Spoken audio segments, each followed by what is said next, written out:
I have 2 flatbread pizzas rolled out here, and I'm going to show you how to put together Protective Diet's Chicago style thin crust pizza. We don't even say pizza, we say thin crust if you're from Chicago.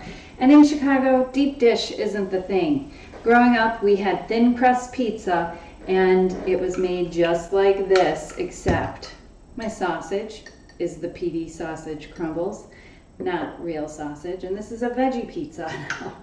But this is how we did it, and I want to show you how to apply the sauce. Don't go too sauce heavy. For all of you that were complaining your crust on your flatbread pizzas were soggy, it's because you're putting too much sauce. You're making them soggy. So when pizza parlors put sauce on, they go like this, and you actually see a line where the spoon is going. The sauce isn't on like evenly coated all over it. It's just applied lightly to give it a kiss of that tomato sauce. And then we have our veggie toppings and everything. And now we have the Melt Bake Cheese, which makes this pizza complete Chicago style.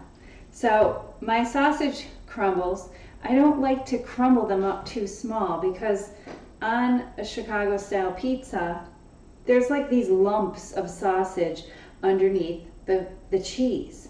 And that's what I'm going for on my pizza. I want my pizza to look like the pizza I grew up eating. Every Sunday would be my mom's day off of cooking, and my dad would order pizza.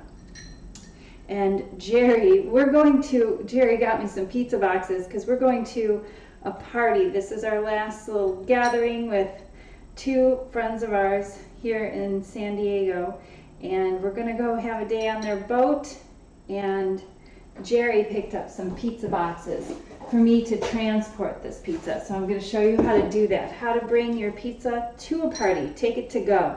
That's called special delivery. Growing up, we never had delivery pizza. We would go and pick it up. I think you saved like $2 or something like that. And my dad would say, "Keep it level, Julie." And I would have to hold the hot pizza on my lap in the front seat of the car, and I would bring a towel with me to hold the pizza so it wouldn't burn my legs. So the other thing we would order on our pizza was sausage and mushroom. That's what my family liked, so that's what I'm making today. I'm going to make 2 pizzas to bring to my friends, and one I'm going to put without mushrooms just in case they're not big mushroom fans, which I can't imagine I'm friends with anyone that doesn't eat mushrooms, because they've all had meals at my house, and I've always made mushrooms. I haven't held back on anything, but just in case, I'm going to put mushrooms on one pizza. And don't overdo any of your toppings, because imagine your pizza cut into squares, because that's how we cut it Chicago style. You want to have a few toppings on each slice, but don't overdo it. I'm browning my mushrooms for my Chicago style pizza topping, and this is a very important step, that you let them get nice and golden brown. These aren't there yet, but I'm ready to go as soon as they are with my water to deglaze my pan. You could add a splash of low sodium tamari, some broth mix to add some seasoning to those. You could add a little pinch of oregano. You can get all into this and add some fresh parsley if you want to herb them up, but I'm going to keep them simple because I'm topping this pizza very basic Chicago style with my Melt Bake Cheese. Don't mess with them, just let them do their thing. That browning that's on the bottom of the pan is going to get incorporated into the mushrooms as soon as we deglaze the pan. It takes a few minutes of patience, and keep your heat on like a medium if you're nervous about doing this. I'm using a Dutch oven pan so that it gets really nice and hot, but medium-high is usually what I work with. But if it's your first time doing this, do medium. It's just going to take longer. All the liquid, all the water is going to come out of the mushrooms, and after that boils off, you're going to get this browning. And that's where all the flavor is when we dry brown onions. Dry browning mushrooms is the same exact technique. It just takes a minute or 2 longer because you've got to let the moisture release.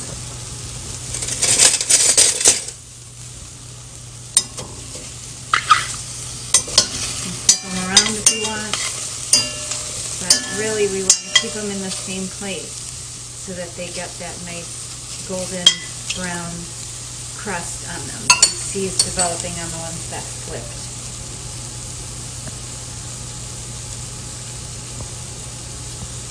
You could stop them here, you have some flavor, but I'm going to take them deeper because I want lots of flavor in my mushrooms. Never ever put raw mushrooms on a pizza, on anything. In a soup, always start with this dry browning technique, and you're going to add and build layers of flavor. Mushrooms, just raw, added to soups or to broths or to pizza, they're just going to steam. And they're not going to have the flavor developed like you get with this protective diet dry browning technique.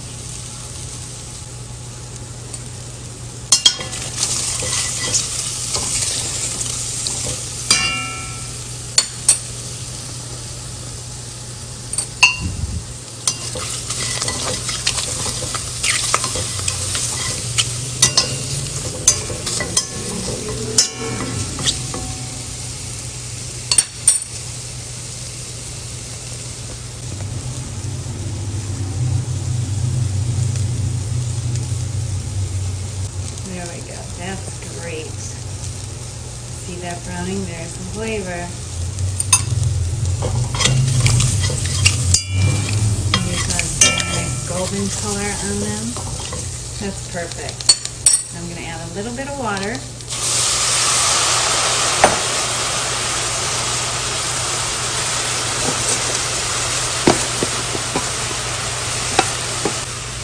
A little bit of my plant-based broth mix.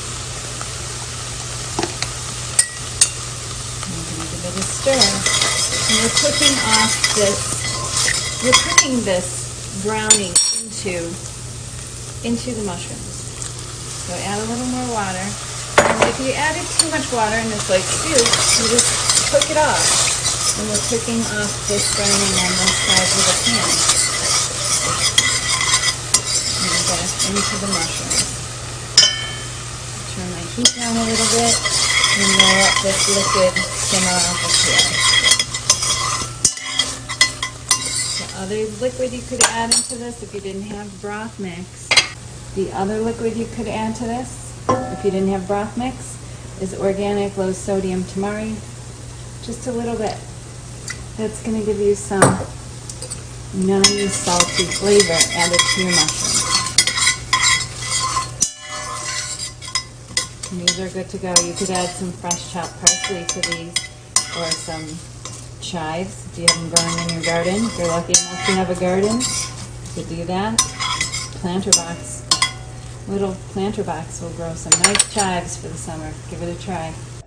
The other topping that we had on our Chicago style pizza was onions, and they were cut just like this in squares. And put them on like you're seeing slices, not big piles.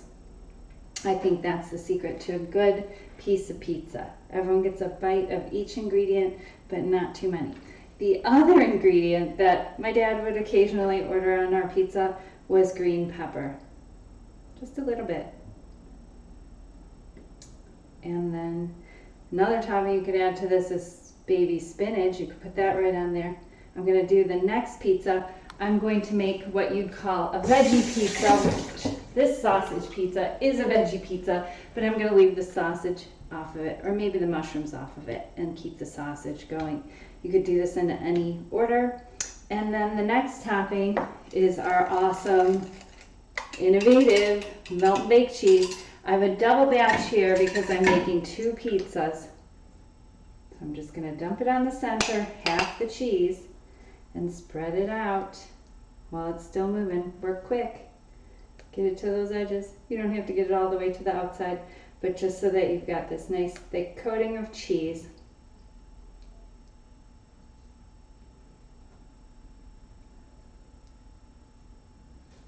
Just like that.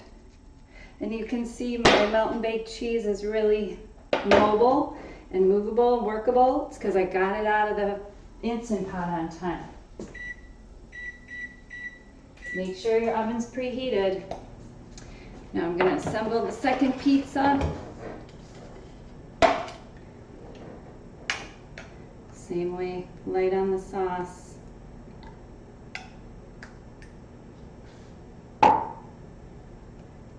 This is the Fresco pizza sauce. That's my favorite pizza sauce, and it comes together so quick. Just put your whole can of tomatoes in a quart-sized jar for easy refrigerator storage. And if you have leftover Fresco pizza sauce, add it to your Instant Pot pasta after it's done cooking. It makes a great pizza, or it makes a great pasta sauce.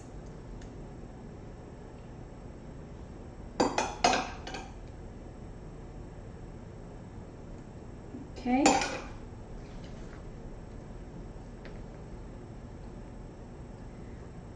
I hope everyone likes green peppers, because I decided they do. I know I do. I think I'm just gonna go for the mushrooms too. Sorry, everybody. This is a protective diet. We're populating our gut microbes with all kinds of plant diversity with this pizza. I'm gonna put spinach. I'm gonna put the sausage crumbles on there too. I know we're eating with two other couples tonight that are good eaters. I don't think there's anything that they don't eat. No, your rule for going to a party is to leave some of it home, so that when you come home from the party, Yeah, I are do. we going to do that with these, or are we going to take the whole pizza? No, we don't have to do that for this party, Jerry, because this party is a protective diet party. These are our protective diet friends. So I know we will leave full. They're usually when we go to a party and we're bringing the only thing that we can eat, we leave something home, or I make an extra pizza. I only bring one pizza, but I'm bringing both pizzas because these are my PD friends. These are my friends that I know they're making a pasta dish and dessert and a salad and a veggie tray with dip, with hummus.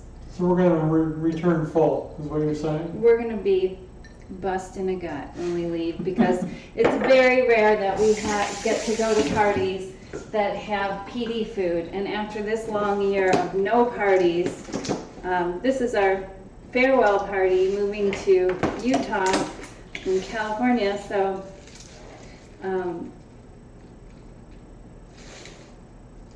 we are excited to finally get together with our friends. Okay, so spinach on top. This is going to just wilt down into almost nothing. This is the difference between the two pizzas. No spinach on one. And watch this one go first. Mm-hmm. And by the time we get this to their house, because to their boat, they're in Coronado, and we're coming from La Jolla. It's a little bit of a trip, so it will be cold.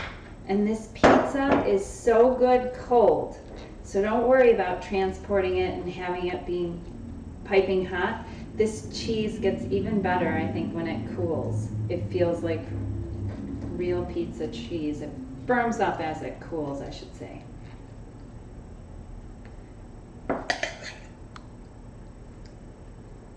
Oh, the last thing I always have to top all my pizzas with is a sprinkle of dried oregano, because that's the way that Rosati's Pizza did it. So originally it was Romance Pizza that we ordered from when I was a very young child. And then as a teenager, Rosati's Pizza opened. My brother worked there. And they sprinkled every pizza with a sprinkle of oregano.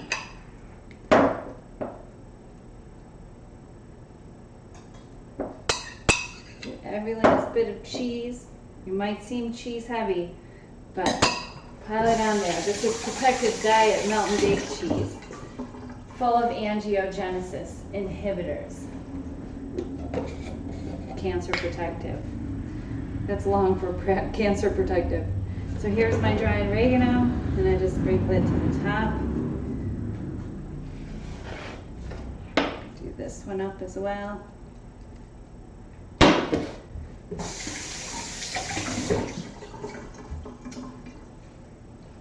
And these are gonna go into the oven. I failed to preheat.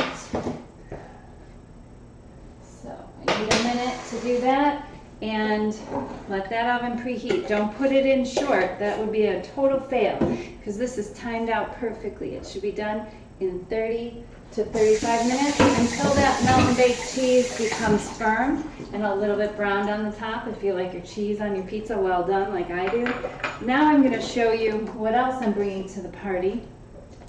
So Sue is going to make breakfast brownies for dessert. I think that's what I heard. And I'm bringing caraway coffee for our beverages because it'll get cool after dinner and we're going to want something warm to drink while we're on the boat. At least I know I will, and I know Jerry will. So what I'm going to do is I made my caraway coffee in my Instant Pot, and this is triple batch because I'll save some for us for when we get home or for tomorrow. And I'm straining it out.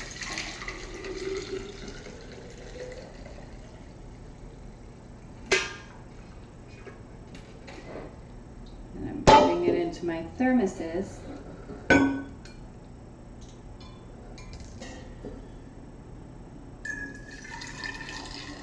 And I'm bringing some soy milk with. If anyone likes their coffee, their caraway coffee, with milk. And I made this early this morning so that it could simmer on the keep warm and really extract the rich roast from those roasted caraway seeds. You could just pour it straight into there if you're good, but I'm usually pretty good. But when I'm live on camera like this, not always works out. I know you like to see those fumbles sometimes. I am a real person. Blooper reel. Blooper reel. There's a little seed. Don't get any seeds in your caraway coffee. Your friends will never forget it, especially if they're coffee drinkers. But I've served this to many coffee drinkers, and when I tell them about the antioxidant properties and the studies that have been done on caraway extract, they drink it up. So then I'm also going to pack that into my cooler bag. I have cups that can take the heat because that's going to stay really nice and hot. I have my soy milk and my thermoses are going inside.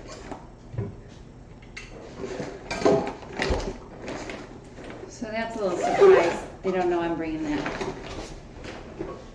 And then this is a test I've been working on in the test kitchen. A very, very immature test, I should mention. Well, my pizza preheat is ready. There we go.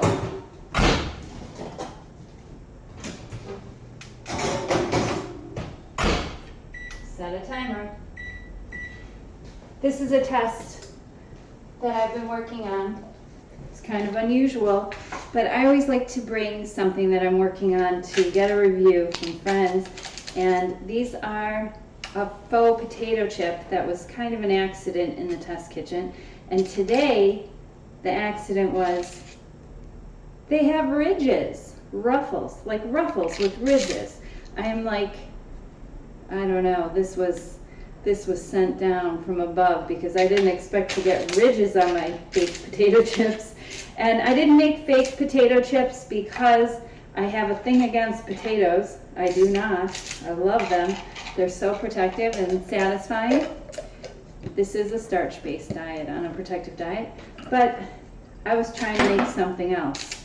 And these turned out to taste a lot like potato chips and have that thin, crisp, same bite as a potato chip. So I'm bringing these along. Everyone gets one, maybe two. Maybe I'll let them have mine. I've been eating them all week. Top rack pizza is ready. I moved the bottom or mid rack one up to the top because as you can see here, the top of the pizza, it's got a nice brown to it a little bit. And the cheese is got a resistance back. It's almost crispy on the top and it's gooey like cheese underneath. And you might need to run your knife underneath the pizza just to get it to release from the silicone mat because I rolled it out onto the silicone mat to keep my countertop clean. I'm going to slide it over onto a cutting board. And I'm going to cut this into squares because that's how Chicago style pizza is. It's cut into squares or rectangles, not pie shapes. And that's just how I remember it best. You could cut your pizza into pie shape or however you remember eating real traditional pizza. But you can see the cheese is nice and cheesy underneath.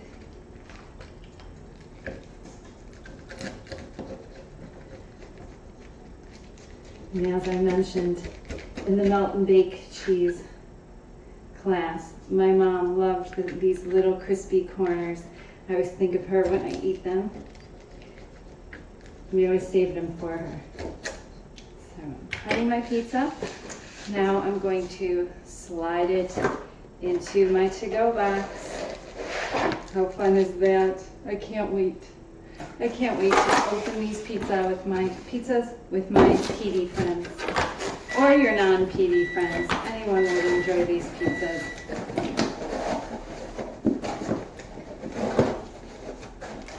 Can you get the other one out? Jerry, are you excited?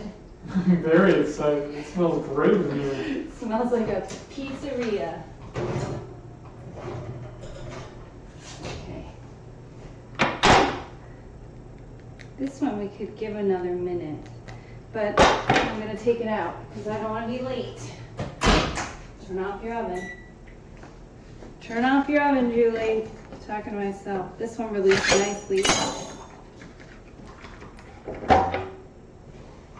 And while my pizzas were baking, while my pizzas were busy baking, I cleaned everything up. So when I come home from the party tonight, I'm coming home to a totally clean kitchen, which is so nice. It's such a nice treat to go somewhere, especially with PD friends. They're going to be cooking things that I can enjoy.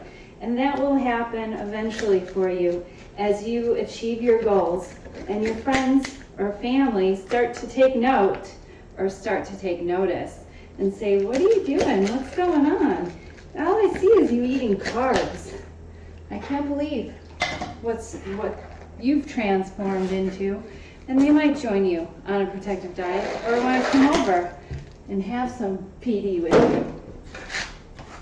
Because look at this. Who could resist? Who could resist this pizza? Oops. It's gonna smell just like we went and picked this up. All right, Jerry, I'm ready to go. Get the caraway coffee, and I'm gonna keep it level. Take care and best of health. Make a flatbread pizza with the Melt Bake Cheese and take it to a friend's house.